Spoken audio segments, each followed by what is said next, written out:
Next up, let's go to our Kings Corner. Caleb, let's start with our Sacramento Kings. I know that's your favorite team, right? The second favorite team, I love watching them. No, you don't. You just love hitting on Marvin Bagley. I don't hate Marvin Bagley. Gosh darn it. That's you. And now you have Abe thinking I hate Marvin too. Let's recap from the first game at Denver. We saw a game winner, Buddy Hield. I Two have to game ask a winners. question before we start. Why do you guys always play the Denver Nuggets so good? It even seems like last year, and even going back 2 years ago, it seems like anytime you guys played the Nuggets, it was a very competitive game. Why? I'm going to disagree with you and go no, because every single time I watch a Kings game, I'm like, why does Mike Malone like to just give us a little ass whooping? Why? I always feel like you guys, it feels like anytime the Kings play the Nuggets and I look at the ESPN box score, granted, I know it's a box score, I'm always thinking in my mind, like, damn, like sometimes it'll be like late in the second quarter, early third quarter, something like, damn, it's only like a 5-point game. Like, why is Denver not killing this team? It just feels like that. I'm sure in the late game they pull away or something, but it just feels like Denver and Sacramento for some reason have good games. Well, they did have a good one in the first one when the Kings stole that one in Denver. Porter Jr. inbounds it to Jokic. Almost knocked away. They get the steal. Barnes for the lead. Couldn't punch it. Tipped up. No! And in! Will it count? Buddy! Ball! Call! Game! Run, Buddy, run! Oh! Sacramento with a tip and get out of town for the victory. Who is he? He Mark Jones. Pack him up and send him home, Buddy Hield. Following that up with another win at home against Phoenix. Then they suffered a tough loss. Wasn't really a competitive game. Kings didn't play too well in that game. They kind of lost in that third quarter with turnover after turnover. Came back and beat Denver once again. They went 2-0 against Denver. So that's a little bit surprising to me, the fact that we won 2 games against a team that we usually win 1 at most. And you talk about a team that we always beat. I'm going to go to a team that we always lose to, the Houston Rockets. We just took 2 L's to them, one on Thursday, right before the new year, today, right before we were recording this. So tough loss today. Last game was a really close one. I thought Harden just stepped up, but today the Kings looked all out of sorts. Tyrese Halliburton got hurt, injured his wrist. That was a major letdown for Kings fans, as Tyrese has looked like an absolute stud. Back out to Halliburton. Straightaway three. Oh, he's confident. Strike opposed, Tyrese Halliburton. Man, okay, I see it. He's pulling up from east side. So far, the Kings have had a good season. I mean, nothing we can really complain about, I would say. The one thing you can complain about was their most recent game. I would say they looked mainly like how they did in the bubble, a lot like how they did all of last year today. So it kind of worries me, and I don't know if you agree with me, Caleb, but do you think that Tyrese Halliburton has masked any bit of the Kings' struggles from last year? Because he is another ball handler and playmaker on the court and a defender that really just, he stands out when he's out there. And today we had Corey Joseph just pounding the ball for 20 seconds, which is what he does. As I mentioned before, that's the type of player he is. So, I mean, do you think he makes that big of a difference, or was this more of just a mishap of a game? I feel like it was a mishap, but I also feel like Halliburton's impact on the court is so good already that I legitimately love watching him. And while he might not put up the stats like we thought in the beginning of the thing, he looks like the rookie of the year favorite right now. And I know that's going to shock some people. LaMelo did start to pick it up. James Wiseman looks good, but Tyrese's impact is so big on the court. I think him keeping Corey Joseph on the bench is like a massive win because he doesn't pound the ball out. He can't. But Halliburton is so good. And I don't think people are going to watch enough of the Kings to really fully grasp how good he is. But like, even whenever like I'm not paying attention to the game, I see you guys blowing up the chat saying like Halliburton is so good. And it's like, it's exciting to see because like, I like to see the Kings fans smile. Okay. You guys haven't had a lot to smile about, but Halliburton's helping you guys. And I'm all for it. I love Halliburton. Was that a diss in there? Yes, but it was the truth too. And the truth hurts. Word to Melissa. I'm not going to ask you who Melissa is. De'Aaron Fox. No. Lizzo's real name. Okay, we're moving on. We're not talking about her. De'Aaron Fox averaging 20 points per game. I thought he's had a good start to the season. That shot, though, Caleb, has not looked good at all. We talked about this early in the season. I texted Caleb preseason. I don't really text in the group chat because me and Caleb know we kind of know where certain texts go. So I text him privately. And Abe's probably the only one that's gonna hear this. So Abe, oh shoot, don't tell anybody, don't tell anybody in the group chat. But man, De'Aaron's shot has not looked good. And me and Caleb talked about what if De'Aaron just doesn't ever really develop a shot, and that's a serious situation, and that could be a problem. It's not like it's impossible that never happens. I mean, we see it with other players all the time. Like they don't improve this one area of their game. So you look at what Fox is now. Let's just say that this is Fox's ceiling, right? Like in terms of shooting, like this is what he's going to be from that part of the court.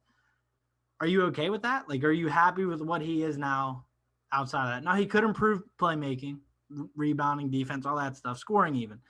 Are you okay with where his shot's at right now to where you could say, yeah, he's still our guy?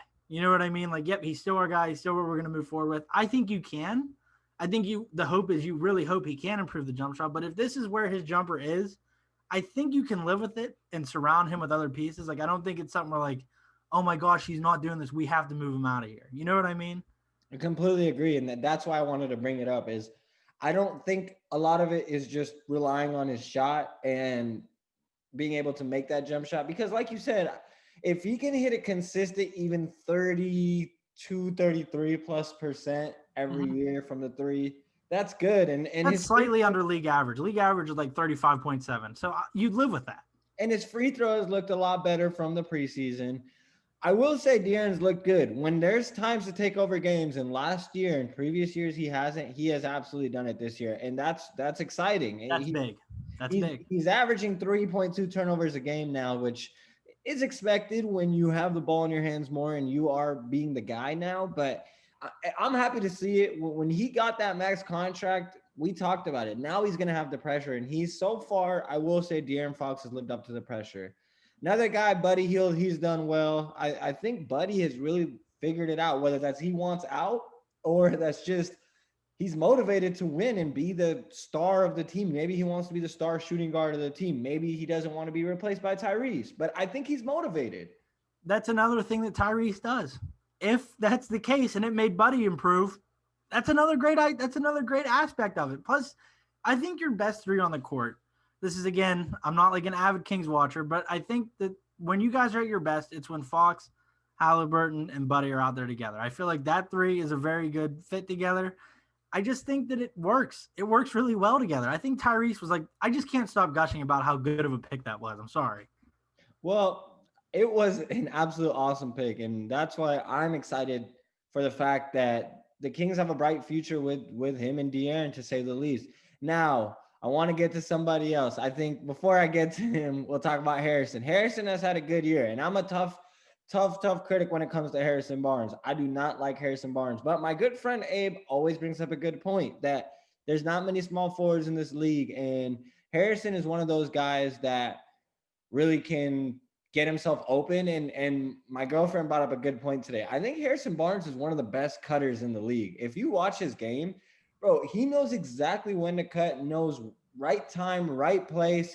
And that's the type of high IQ player he is. So, hey, Harrison Barnes, you have done a hell of a job this year. I have no complaints. Defensively, offensively, I'm happy. And hey, the Celtics, Danny Ainge, if you're listening. Dude, you remember preseason, you brought up the idea of Barnes with the traded player exception. I said, absolutely not, Amir, grow up. I was very adamant. But you're right. For what he does and what the Celtics need, a veteran off the bench that brings wing depth, I wouldn't hate Harrison Barnes. I'm sorry. Like I really don't think, like, granted, Celtics fans are like, no, we can get so much more. We can get like a superstar with that traded player exception. Like, no, you can't. No, you can't. The main thing the TP does is it helps another team get out of a huge contract, which Barnes is on a big-ish contract. But what? You're on fire today. What can I say? I'm built different. But I don't know. I wouldn't mind Bring Barnes. out the shirt. Hold on. before he gets to that, I'll just recap. Kings had a decent 2 weeks. They went 3-3. Kings have had a good start. I think Fox and Buddy Hield have looked good. Barnes has looked good. Rashawn Holmes has looked good too. Let's talk about the guy I wanted to talk about. And on New Year's Eve, Marvin Bagley in the third quarter, the Kings were up by maybe one, and that was when it happened. Marvin kept ISOing it, ball stripped. ISO missed the shot. Get blown by on the defensive end. Cause a foul on the defensive end. Come back on the other end. Lose the ball. It was 3 straight possessions of Marvin being bad on offense. He even called a clear out. He told Rashawn, get out the way. Took an ISO, went with his typical hard dribble, left-hand hook. He lost the ball. And then what happens? Turnover, fast break. To me, again, Marvin has a lot of talent, but we talked about this, and I know there are Marvin Bagley fans that will say, hey, he is still raw. He still needs time. I agree. But at some point, it doesn't matter if he's in his 8th year and he's only played 2 seasons worth of games. That doesn't become an added addition to why he can be better. You know what I mean with that? Yeah, it can't be an excuse for letting him experiment and stuff on the court. It doesn't work. I would like to plug in Coach Chase's video where he was trying to show Bagley how to power up and throw one down. If we're going to ask him if we can plug it in here, but if we can, you guys will see very soon what Bagley should do on offense. But I agree with what Chase said though. Like, he's very soft around the rim. Like, he uses, but it's weird because at Duke, he was dunking everything. Like, I think he still has a record for most dunks in a season at Duke. Dude, that's why I didn't want him, because when I watched his highlights, all he did was dunk. And he's starting to stray away from what he's strong with. He's starting to stray, and it's like getting very, very scary for him. Because like you said, it's at that point in his career, considering who was taken after him. We're not going to mention any names, but considering who was taken after him, it's time for Bagley to really put it all together and start getting the ball rolling for himself. It's not looking good. It's not looking good. And Amir walked away from the screen because I brought up the draft, but I'm sorry, but I had to mention it.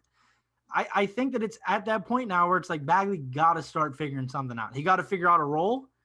Even if he's not a 2010 guy like people expected, he has to figure out a role like, what can I do to impact winning, right? He has to figure something out. I think he will. The part of me hopes he does, but it's not looking too good right now. It's really not. And my last note on Bagley, I'll completely agree with you on that, is just that he needs to figure out what his weaknesses are and just improve. I saw a good point. Has he gotten better since when he's gotten drafted? I don't think so. You can argue with me all day. I just will pull up the facts. Go look at his game tape recently and go look at it from when he first came into the league. His moves are still predictable. It's nothing new. He hasn't added anything new. On top of that, his IQ just hasn't grown. And that's where people like our good friend Abe bring up, hey, Marvin still has time to grow. He has not even had time to really work on his game. And he's only been able to just get healthy. His whole focus was just getting healthy. That's fine. But at some point, what happens when he's 23, 24, and he's still doing the same moves? He still has the same IQ. Just because you get older, just because you're young, just because, and Abe brings up a good point. Marvin Bagley is only 21. Just because he's 21 doesn't mean that by the time he's 25, he's an all-star. If that were the case, then every young player would be a fringe star at the very least by the time they're 28, 29, right? Because that's the expectation. But you can't expect that when Marvin's not showing the ability to improve in that aspect. And that's something he's going to have to figure out. Otherwise, hey, I wouldn't be surprised if he's not on the Kings after this year. I agree. And plus, it doesn't help his fact that the GM that's in there now isn't the same one that called him the next Kevin Durant. You know what I mean? It doesn't help that his dad is hyping him up to unforeseen levels and he's not playing that well. And I do agree that Luke probably should get fired, but in that same breath, you can't be having your dad go around saying, shouldn't we fire him? Isn't that a good idea, Team Bagley fans? It just doesn't work. I just think, I don't know. I think that Bagley, there needs to be something done. Like, they need to sit all them down and be like, listen, Marv Jr., shut the hell up, please. Something has to happen because his dad might be worse than LeVar. I'll be honest. Oh, his dad is worse than LeVar. Because half of what LeVar was doing was just Showtime stuff. Like, if you watch Ball in the Family, like, You could I tell. watched All in the Family. I told you about that show. I know you did tell me about it. I watched some since you told me about it. But like you can tell that LeVar's thing is like he really loves his kids. Like I know Marvin Jr. loves his kids too, but he's not exploiting them like this. No, Marvin Bagley Jr. is nothing like LeVar Ball, and that's what pisses me off. People call him LeVar Ball. Stop being disrespectful to LeVar Ball. LeVar Ball is a believer in the law of attraction. He's a believer in his kids. He's a little bit crazy. He says stupid stuff, but that's part of the show. That's what he does to get himself, his name, and all of his brand and stuff out there. Marvin Bagley Jr. only does that for his own self-benefit. He only does that because he wants Marvin Bagley to be the best player in the world, and he wants nothing else. Doesn't care about wins, doesn't care about anything. And that's it. We're not talking about Marvin anymore. Let's move on. Let's go to our preview for this week. Monday against the Warriors at Golden State. I'm going to go with win. I'll go with win as well. Wednesday versus Chicago. Win. I'm going to go loss. Friday versus Toronto. I'm going to go loss. I'm going loss as well. And then Saturday on a back-to-back versus Portland, I'm going loss. I'm going loss as well. 1-3 on the week. Caleb, you got him going 2-2. We'll check up. It's really that Chicago game. Everything else we've agreed on. The Chicago game's really dependent on this week.